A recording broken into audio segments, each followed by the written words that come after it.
It's 12:30 on a Tuesday, and I'm so pleased that you're joining myself and my special guest today.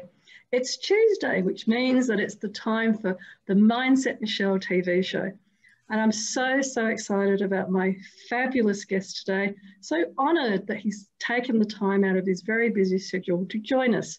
So today's special guest is Victor Perton. Now, Victor, who's also known as the optimistic guy, is from the Centre for Optimism, and we are so blessed to have him here today to talk to us about a little bit about his background, about how to be more optimistic in life, and also his journey to being the optimistic guy. So Victor, welcome to the show. Michele, it is just so wonderful. And I still remember traveling in Paris singing the song Michele Ma Belle. So it evokes all sorts of wonderful imagery. Thank you, Victor. And I know that over my life, it's been really interesting when people have started playing that song. It's not quite like Victor. I can't think of any Victor songs, but do you want to share a little bit about how you came to be the optimism guy? Look, thanks for that, Michele. It's a long story, so we've only got 30 minutes, so I'm just going to try and do it in 3 or 4 minutes. So I came from a refugee family, so, it was pretty tough 2 generations ago. My grandfather was tortured to death. My grandmother was sent to the Gulag for 12 years. My other 2 grandparents were stateless refugees for a decade.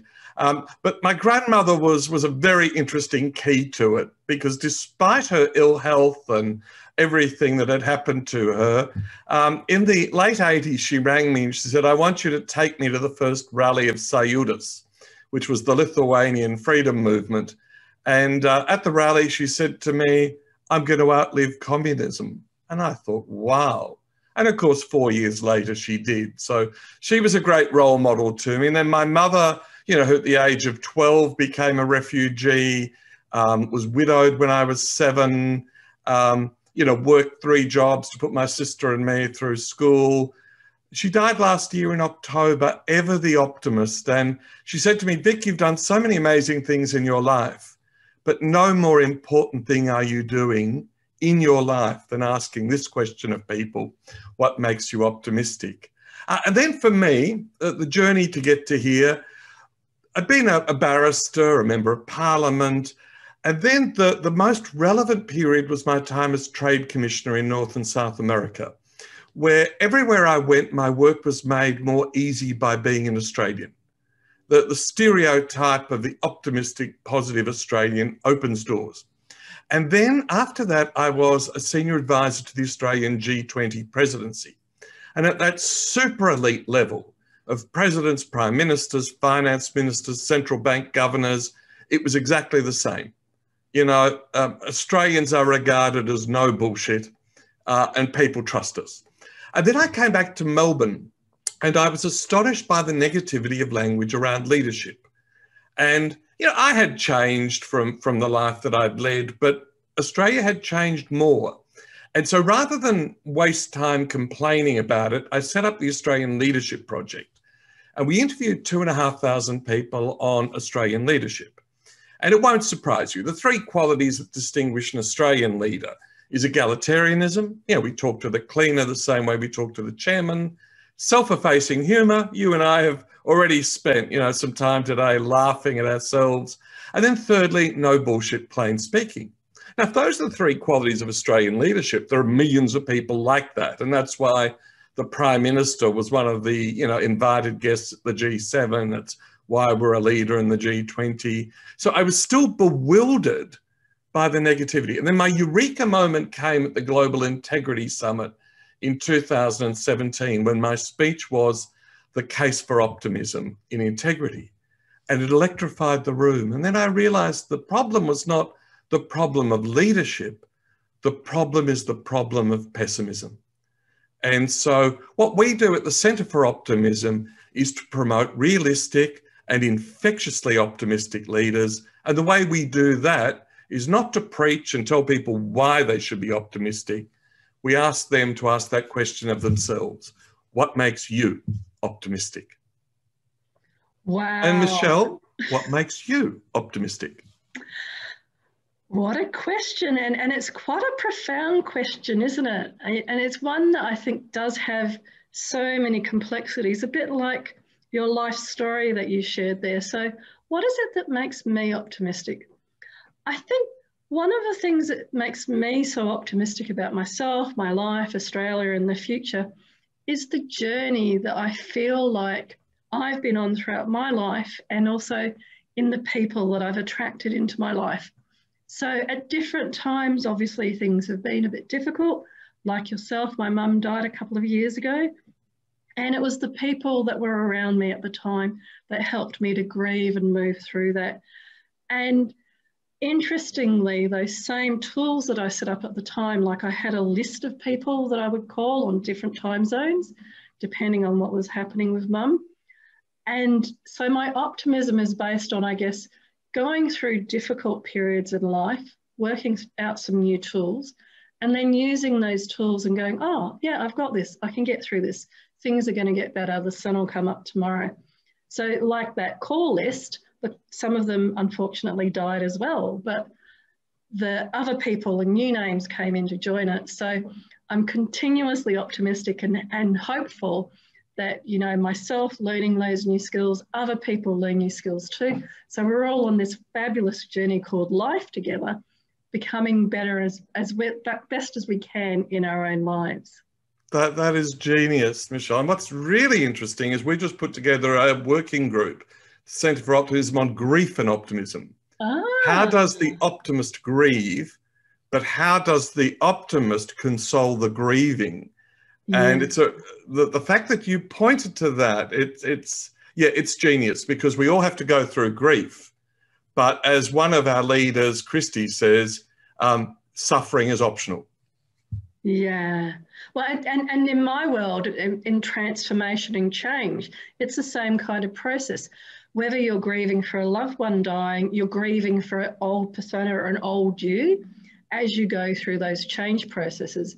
And the more that people understand that that's part of the process, that you're going to grieve, that you're not going to that same job you used to go to, or in that same relationship that you used to have, that grieving is okay, but it's about not getting stuck in it. And it's about also knowing when to go into it. So you do honour the process, but also when to start moving out of it. Well, what is amazing is the most popular resource on the Centre for Optimism website is a page devoted to Mother Julian of Norwich, who lived through the Black Death. And her book, The Revelations, I think is the oldest surviving book in English by a woman. And her famous phrase is, all shall be well, all shall be well, all manner of things shall be well. And there's been poetry devoted to it, songs, papal sermons. But it is the same definition we use today. Harvard, for instance, defines optimism as a belief that good things will happen and that things will work out in the end.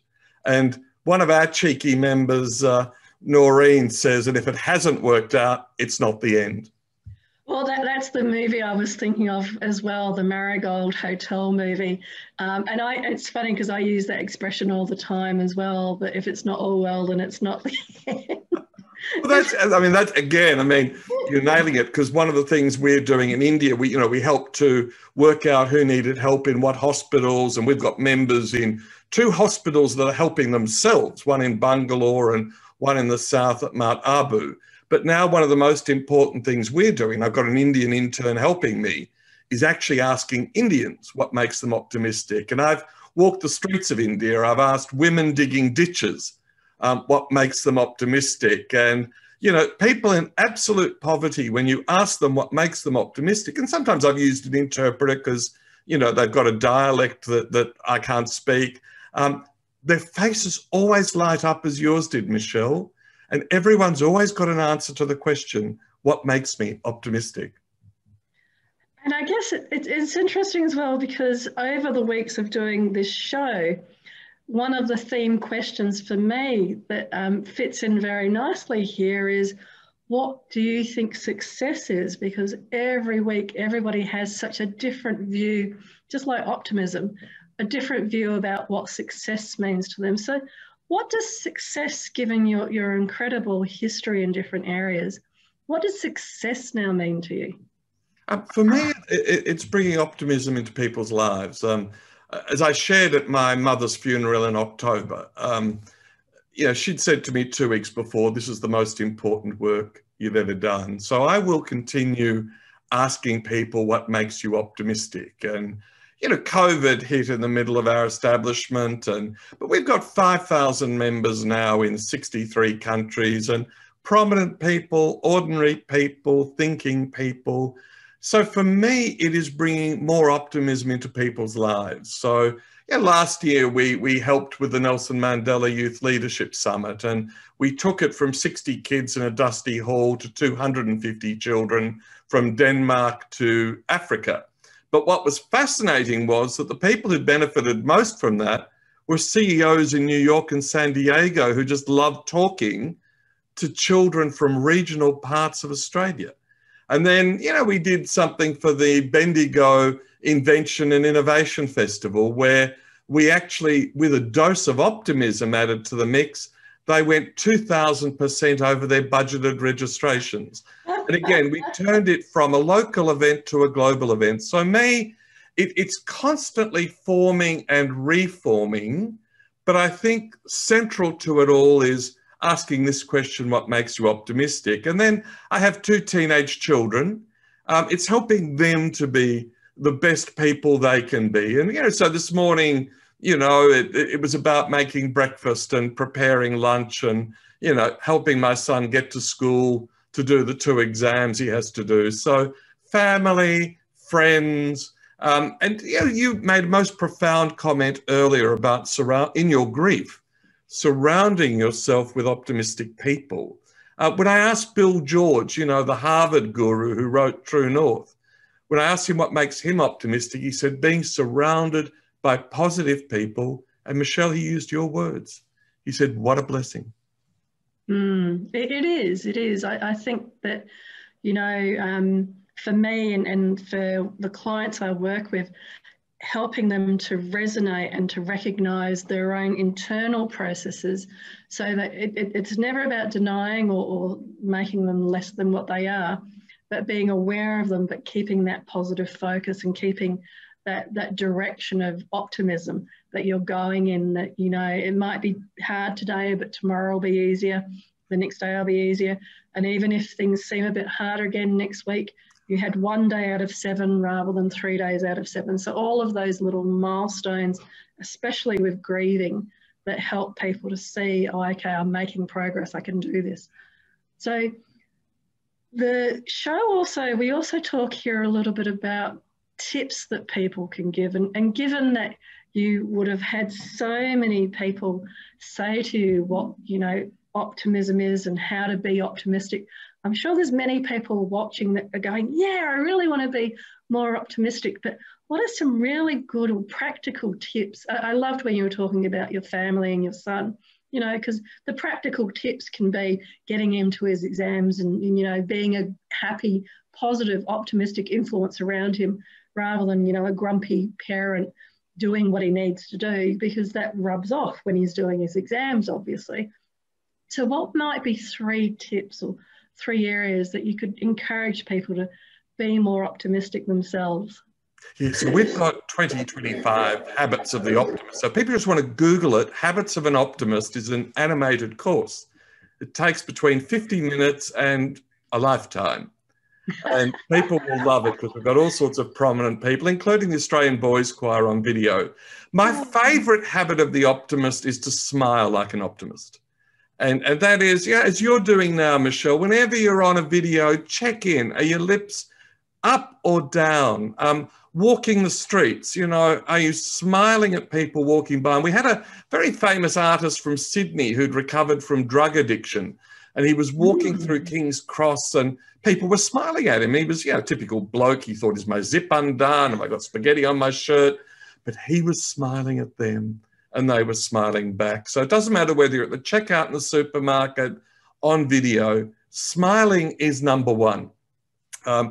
Number two, I mean, we do laughter, but there's only two of us here. So doing laughter yoga with two of us is going to be a bit more difficult. So I'll give you a different number two that has really resonated because we used it in prison.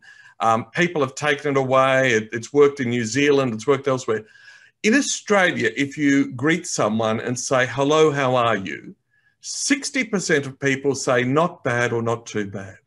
And do we ever say, oh my God, what's wrong? You know, why is it, what's bad? We don't. It's actually a wasted question and a wasted answer. So Michele, what I'd like your listeners to do for the rest of the day and the rest of the week is to get rid of the question, how are you? And replace it with whatever comes natural, but something like, what's the best thing in your day? Or towards the end of the week, you might say, what's been the best thing in your week? And I did this in a supermarket the other day. I had a checkout lady and we were talking and she said, what do you do? And I said this. And I said, look, why don't you try this for the day and we'll test it with the two people behind us. And there was a mother and a daughter. And when I said, you know, what's the best thing in your day? The daughter was about 12. She lit up and said, I got 82% for my test today. And there was a beautiful conversation. So people get a refund from watching this if it doesn't work. But I guarantee 70 to 80% of the time, it will make your life better. And then the third one that I really like, the University of Vienna Medical School last year produced a report advocating this. The University of Surrey, a couple of months ago, produced a report. It's called My Best Self. And pretty simple. The end of today or tomorrow, take 10 minutes to write down a day in your life. 1 year hence, 5 year hence, 10 year hence, everything going right. And what does that day look like? You know, you might start with breakfast, you might be giving a speech, you might be on a tropical island, you might be working hard, and then meditate on it for 5 or 10 minutes. Go for a walk, no phone, no nothing.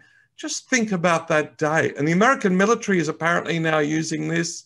It's a very powerful tool for improving your optimism. So that'd be 3 tips. But as I said, we've got myriads and the habits of an optimist. I had a very senior British official tell me it was the best hour she'd spent during lockdown. And I said, oh, surely your husband or lover. She said, that didn't last an hour. Your course was better. I love it. I love it. And I've used that exercise in a different kind of format about writing out what you would like in the future and making it very graphic. One of the things I really love about that exercise as well is that it's about the feelings. So in the same way that when I ask people each week, what is it like to be successful and tips for success, it's interesting that very few people actually say, oh, it's just money, money and more money or power or prestige or whatever.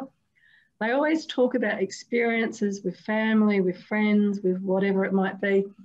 And those things are all tied into feelings. And so I really love your second point, all of your points. The first one, the feeling when you smile at everybody and they smile back, you feel connected. The second one about reframing your how are you question to what's been the best thing, because then you're helping people to focus on the best thing in their lives and then they get to talk about it and share it with people. And the third thing around, you know, looking with that positive future focus, it then empowers you to then build it. But the engine, the driver, if you like, of building it is actually the feelings. What does it feel like when you wake up in that 1 year, 5 years, whatever it might be? And Michele, I have to share something with you. I did an event at an elderly citizens event, and we did laughter yoga. So we just, are you feeling brave? Yeah. Okay, so look, everyone who's watching, you're going to have to do this with us. Michele and I are going to laugh for 20 seconds. and the reason I do this, Michele, is we did this and everyone, you know, their ribs hurt, their faces went red, and I'm thinking, I hope no one dies. And then the photographer said, oh my God, I didn't catch that on camera. Can you do that again? So ready, Michele, at the count of 3, we are going to laugh like optimists. Ready? So you're going to highlight both of us on the screen. Ready? 1, 2, 3.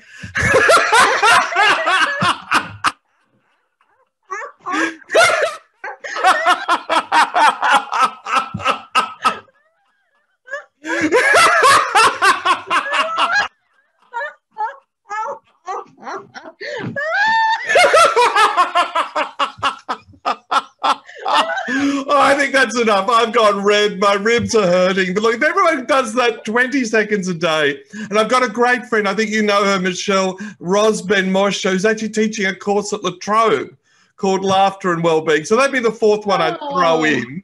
Tell a joke and laugh like hell. I love it. And you know, the funniest thing about the laughing then was I kept remembering the movie When Harry Met Sally, and she was at the table. That's why I started banging the table, because I thought, oh yeah, you know, I remember just instantaneously choosing to feel those emotions. And what a thank you for suggesting that, because what a wonderful way of actually showing that you can just do it. You don't need to be specially trained or anything. You can choose to be an optimist and then just do it, in the same way you can choose to start laughing and just do it as well. And that film, When Harry Met Sally, you know, and everyone in the restaurant says, I'll have what she's having. You know, and you know, all of those old lovely romantic films. I was listening yesterday to the author of The Martian, and he was talking about the sort of science fiction he writes, which is uplifting and positive. And he said, look, that's what I grew up with. And interestingly enough, John Hagel chose us as his Asia time zone for the launch of his new book last week, The Journey Beyond Fear. And he talked about, as a child, retreating to his bedroom and reading science fiction that was uplifting.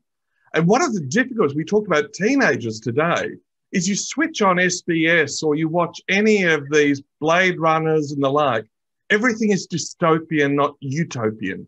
And I think there's a big argument for utopian literature and utopian movies and utopian shows. And we've got to seek them out. And the other one, if you haven't watched it, Michele, When Harry Met Sally is one of my top films. The other one is the 1973 version of Lost Horizon, with the music of Burt Bacharach, and, you know, this notion of Shangri-La and the perfect world. And, you know, it's a beautiful film with beautiful music. Oh, fabulous.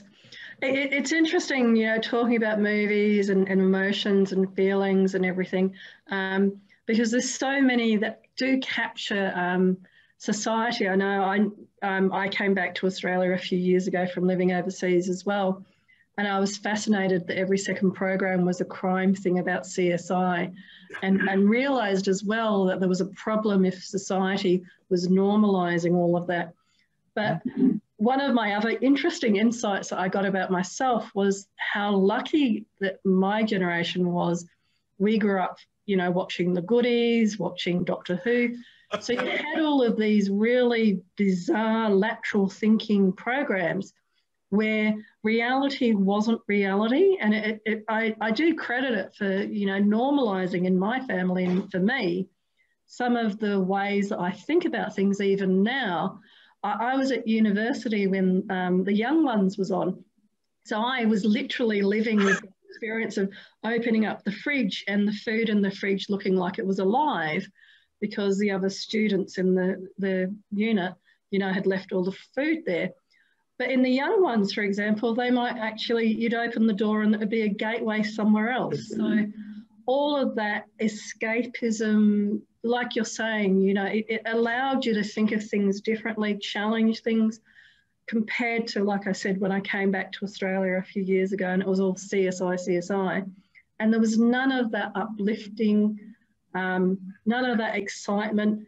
And I also, even more recently, with COVID and all the other things happening, I've been looking at, because, you know, older civilizations or cultures like European culture and British culture, my background, they would have things like pantomimes and stuff, because they've been through wars and depressions, etc. So you even compare the programs that you still see now from there, and they're all happy, silly, uplifting shows, compared to a lot of Australian shows, which are still really heavy and dull and dramatic, and none of it's uplifting. It's all very, very sad and depressing stuff. Well, the reality television genre, you know, I saw that one of the competitors in one of the food shows is withdrawn for his mental health. Well, you know, when I watched the disparagement of the dish that he created, it was no wonder. So you've got this culture of disparagement, and instead of people being, you know, lauded for doing their best.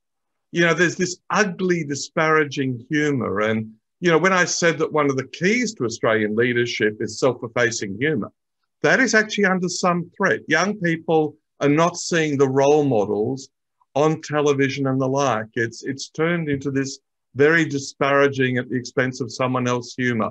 And we've got to fight against that. You know, we've actually got to help kids learn the humour that makes people laugh rather than make people sad. I still hear me, but I can see that my image is frozen. Can you still hear me? We can hear you. That's the new phrase in the Oxford Dictionary. Well, that's fabulous. And I'm glad that my image hasn't frozen on a really, really bad image, because sometimes I'm waving my hands around. Michele, you have a smile. You've actually got the smile of the optimist. So I think that can be the frame when you publish the video. That's it.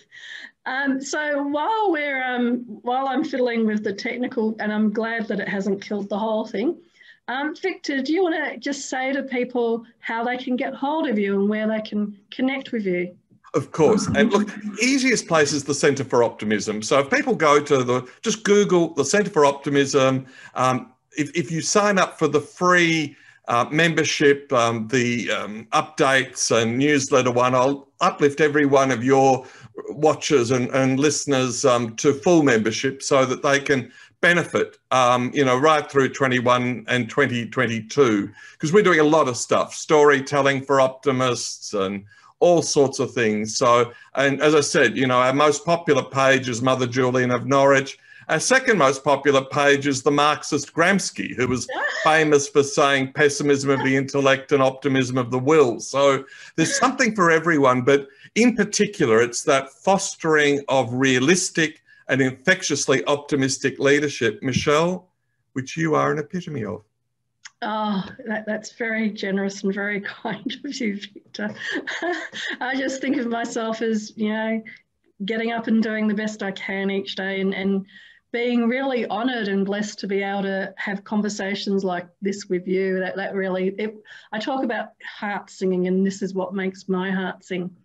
So the other question that people are always fascinated by each week is asking my guests, if you had the opportunity to go back in time and talk to your younger self, what would you say to yourself? What pearls of wisdom would you share?